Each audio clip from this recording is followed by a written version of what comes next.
Kia ora, Lesley. So lovely to have you here on the Dunedin Stories podcast today. Kia ora, Bex. It's lovely to be here. Thank you. Took a little bit of convincing to have you here. Yeah, I wasn't sure my story would be, I don't know, interesting. I find it interesting. So exactly. Yeah. And I'm so pleased you're here to share it. Thank you. So would you like to share with the audience who you are and perhaps what we're going to be talking a little bit about today? What do you think? Okay. So I came to Dunedin, a long time ago. I won't say how many years. Came when I was 18 to go to university and loved Dunedin. So, yeah, maybe that's why I'm here, because I love Dunedin and have never left. So I travelled but never left. Worked as a lawyer at Cordwell's and then Anderson Lloyd I was working it out, it was 22 years. Wow. 24 including part-time work before I finished varsity. And then I guess had an epiphany. No, went to work at Otago Polytech 10 years ago. And I spent 9 years there working in the research and postgraduate office. And now I'm 4 months into a new job at the University of Otago as a research advisor with biochemistry. Wow. Yeah, Big lots of change, big change, yeah. Sounds like there might have been an aha moment when you decided law wasn't where you wanted to be anymore. Yeah. It was interesting. I'd been a lawyer not very long, actually, when somebody said to me, "Oh, are you a lawyer because you want to help people?" And I thought, no, but it made me ask myself, well, why was I a lawyer? And I realised that what I liked about law was helping solve problems for people. And then, so yes, when I left law, it was because, okay, that was what I enjoyed about law, but I'm not enjoying that anymore. Why is that? And again, it's a time for self-reflection and realising that actually the reason I'd enjoyed law for so long is because it had kept changing. And now I'd reached a point in my career where it wasn't going to keep changing.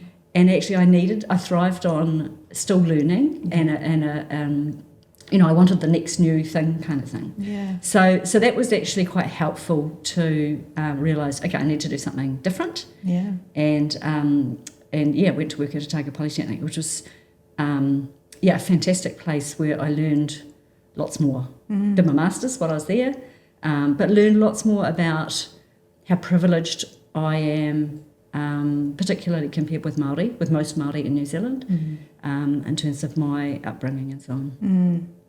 And that's probably what you're bringing to the table today, is to talk about the difference that you're wanting to make, and not necessarily your role at the university, although it's a very exciting role. It is a very exciting role, and I'm learning heaps more, which is good. I think that learning is an important part of life. Yeah. But so is giving back. And I've always thought that community service was part of a balanced life, I guess.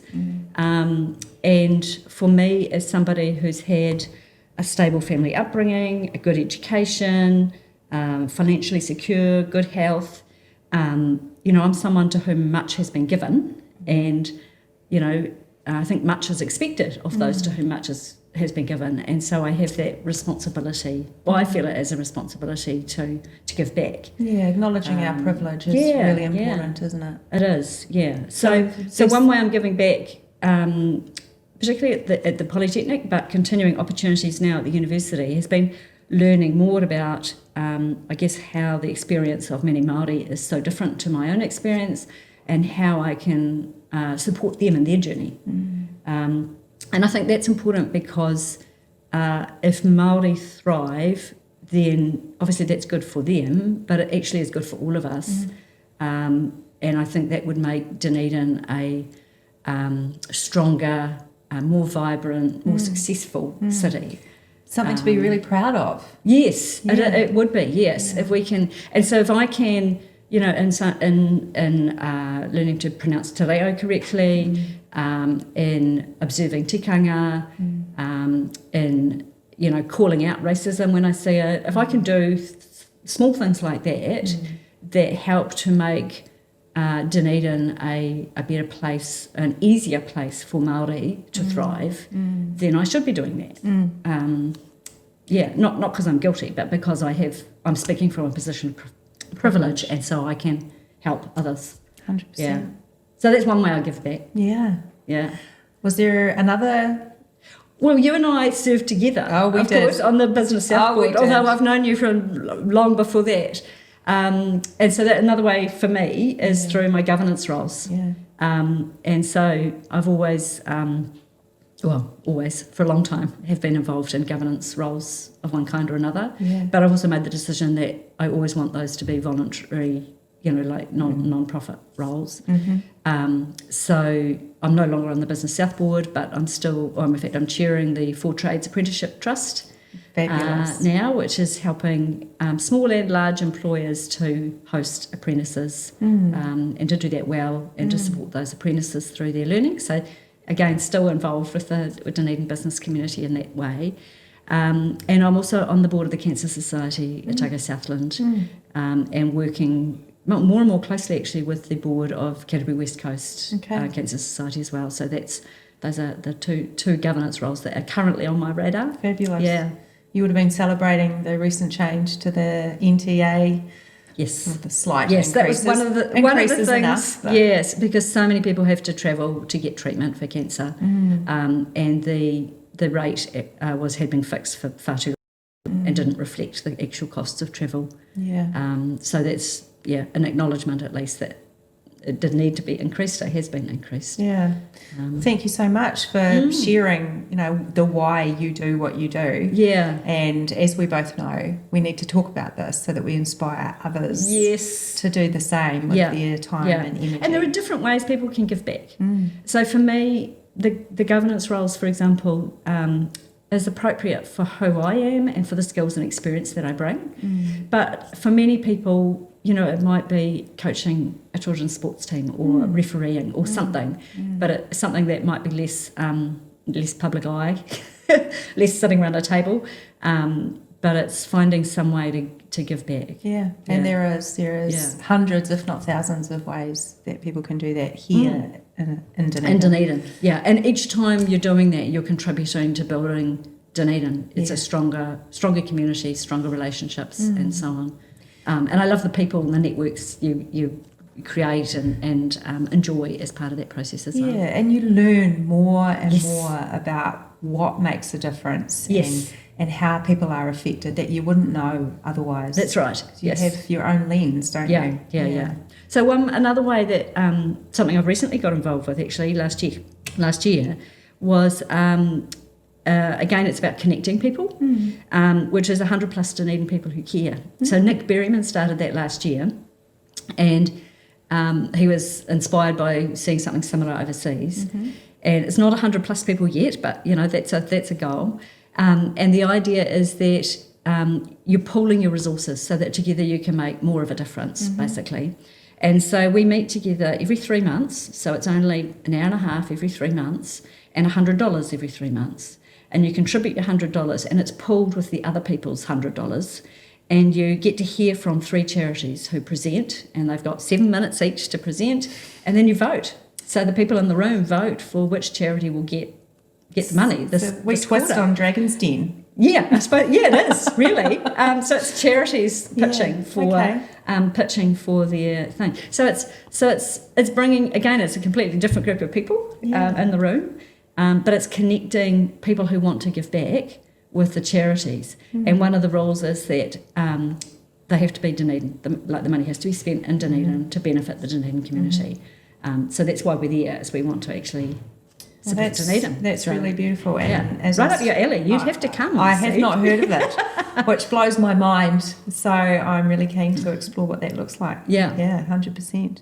And would you consider Nick to be a bit of a Dunedin legend and a bit of a mover and shaker in this space? He's driving it, and he and his wife. And one of the things I like about it is there are no overheads. Yeah. Like, he's giving his time for free, and we use Give a Little. So once the charity has been chosen, they just set it up. And so there's a wee cut that Give a Little have for doing that. But it's really, the money's going to where it's going to be used. Transparency is so important, isn't it? Yeah. No, I think we're all aware of those little things that can go on it's now. Simple and effective for busy people. Way to give back. So when you think about a governance or a giving back focus, do you think innovation and the changes in the world is having an impact on that? Is it a positive impact that we're going to see when we think about how fast the world's going with, technology and... Yeah, I think that... Or is it not catching up? And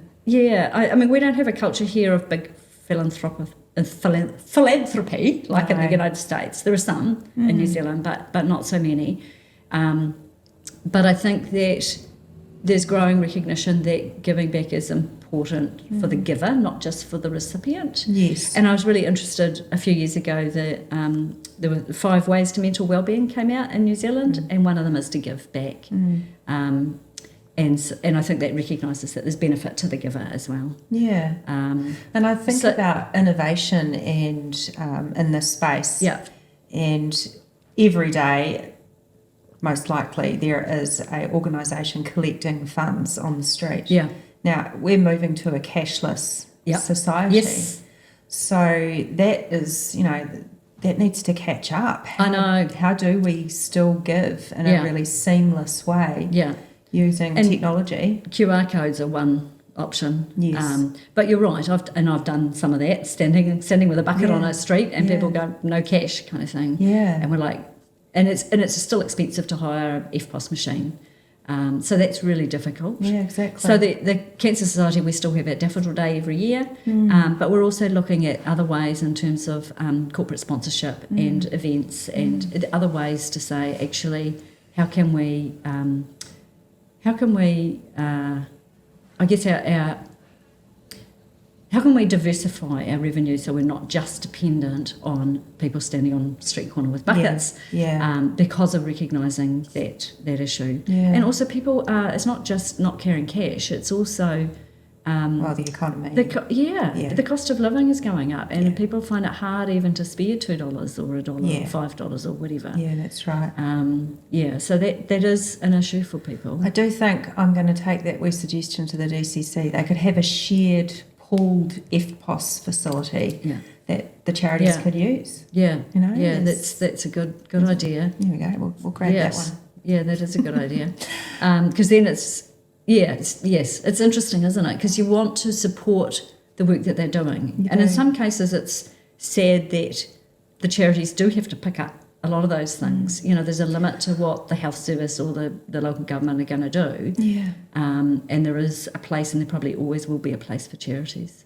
Well, and unfortunately, it feels like they're all competing for the same pot of money, obviously. Yeah. And that's shrinking. Yeah. And therefore, what are we going to be doing? Are we going to be simplifying the number of charities? Well, that's where I think that the digital innovation has potential in terms of changing the way charities deliver their services. So, for example, we can reach more people without them having to be in Dunedin or be in Christchurch or wherever. Yeah. If we can actually deliver some of the services, so the Cancer Society electronically or online, because people are increasingly looking online for solutions and for answers and for support.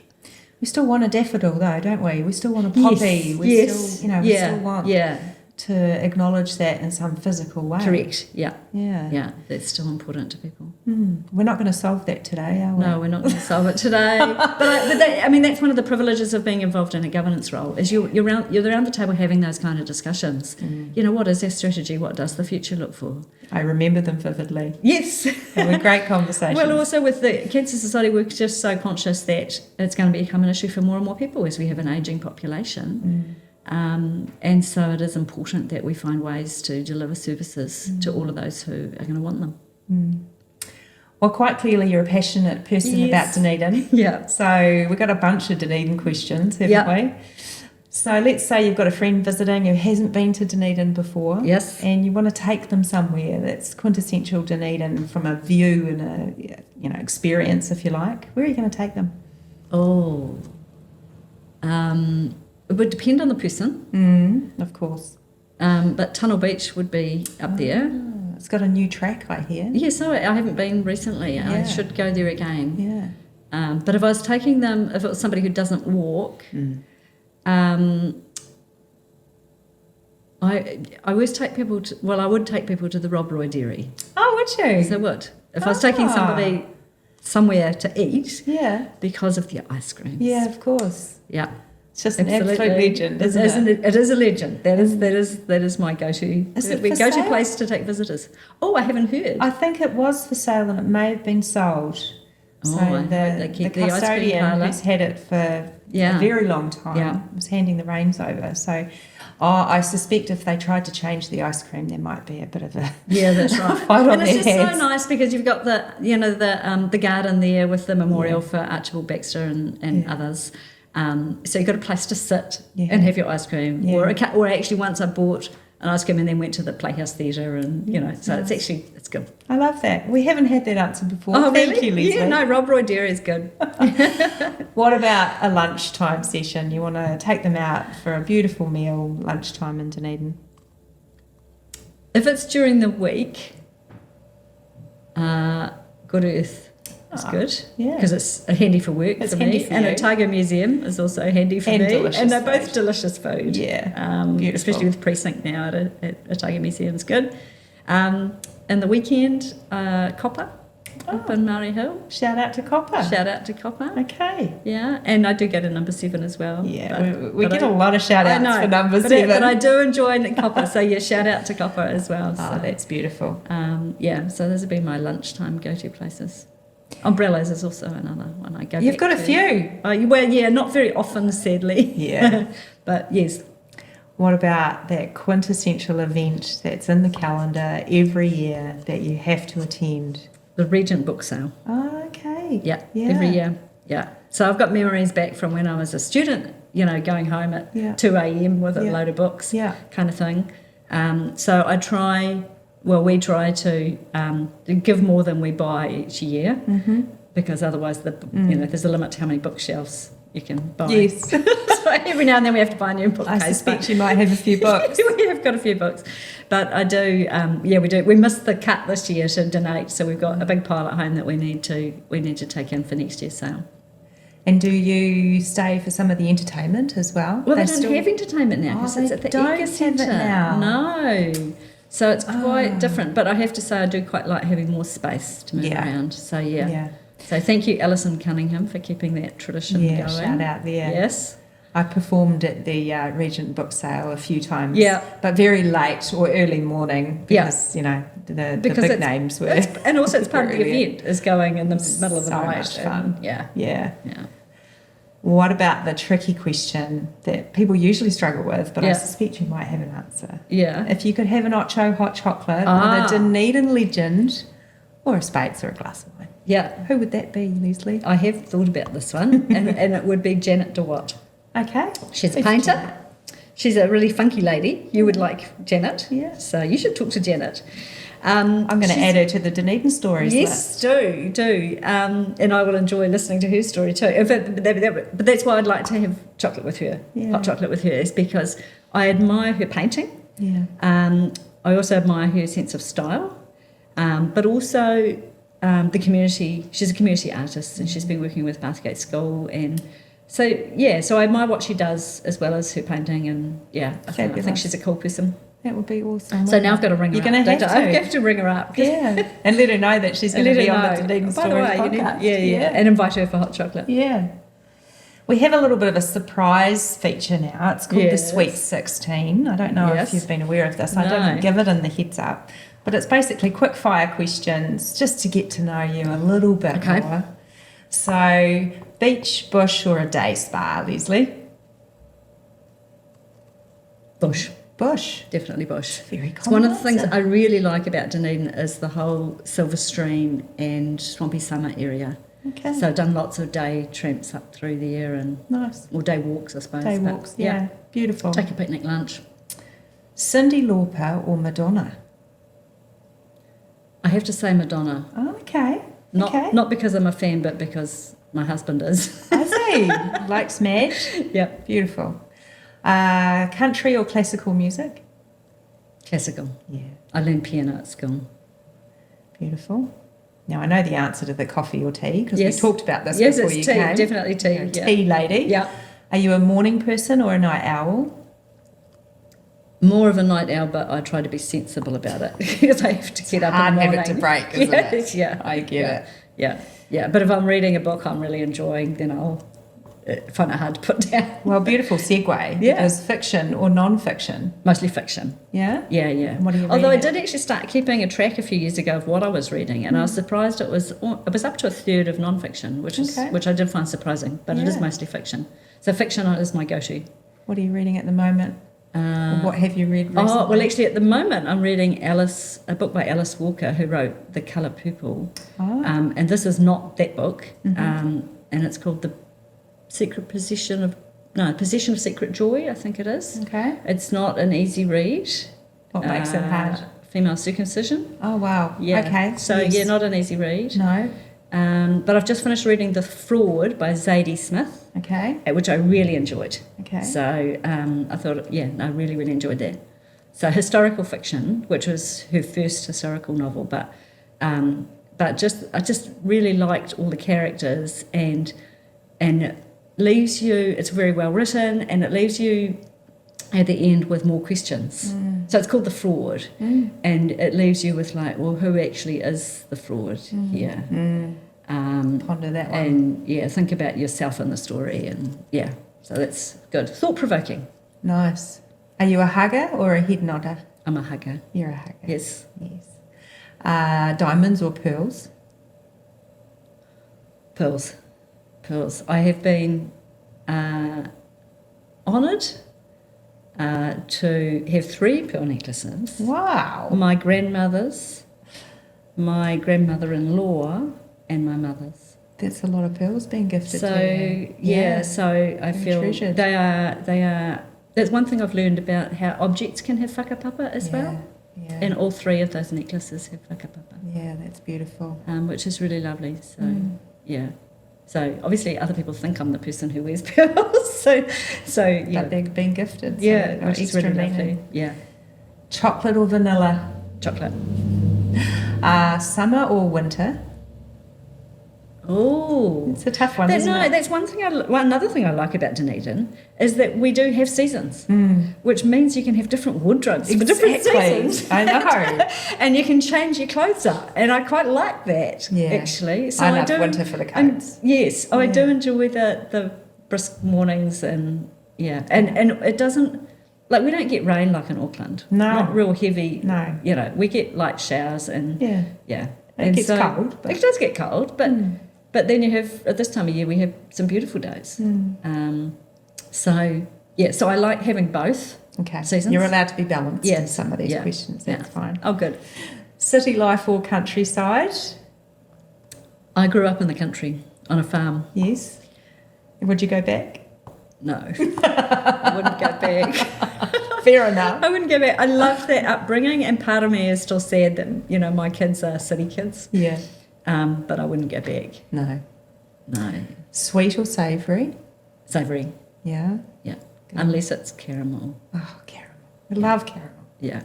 I'll say delicious. Planner or spontaneous? Planner. Yeah. Definitely planner. You knew that. Yes, I did. 100%. You were amazing in those board meetings.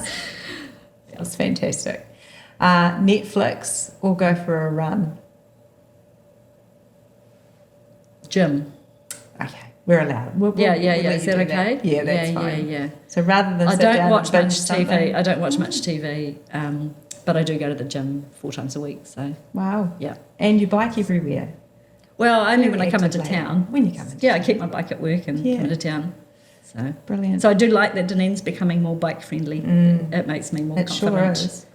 Being able to use the bike lane along the one way is good.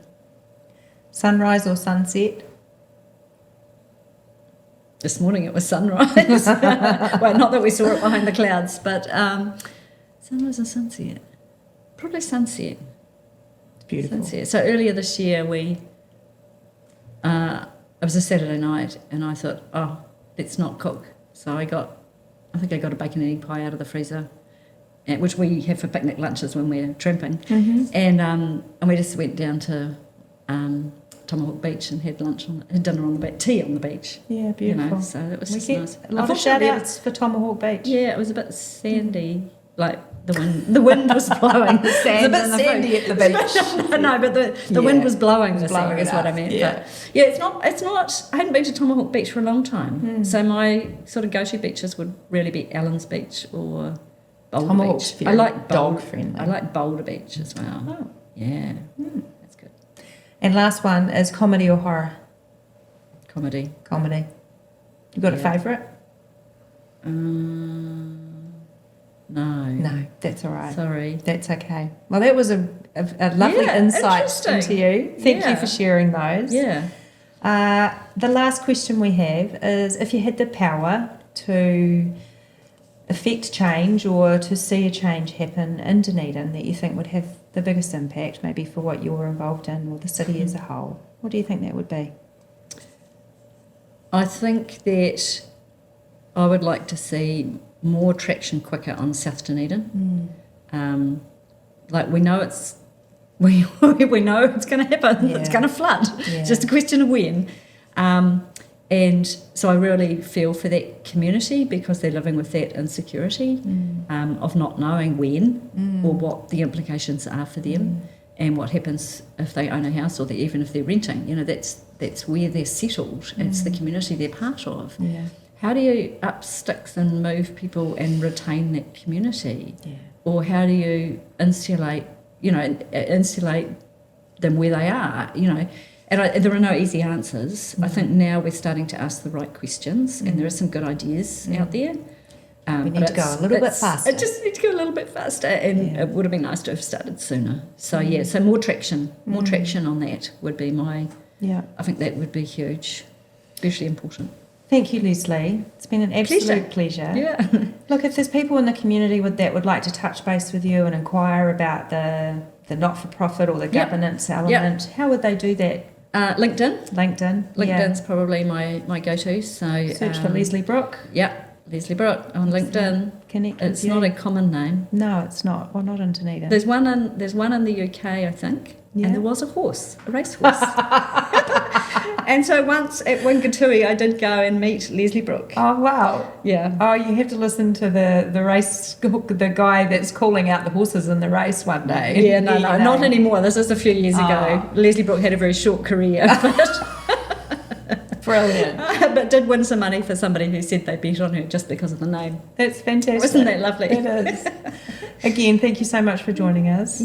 Thank you for inviting me. Have a lovely rest of the year, and I look forward to catching up at the best 100, the top 100, the 100 plus people who care. 100 plus people who care. Yes. Right, I'm going to have to get that name in my head, but thank you, Lesley.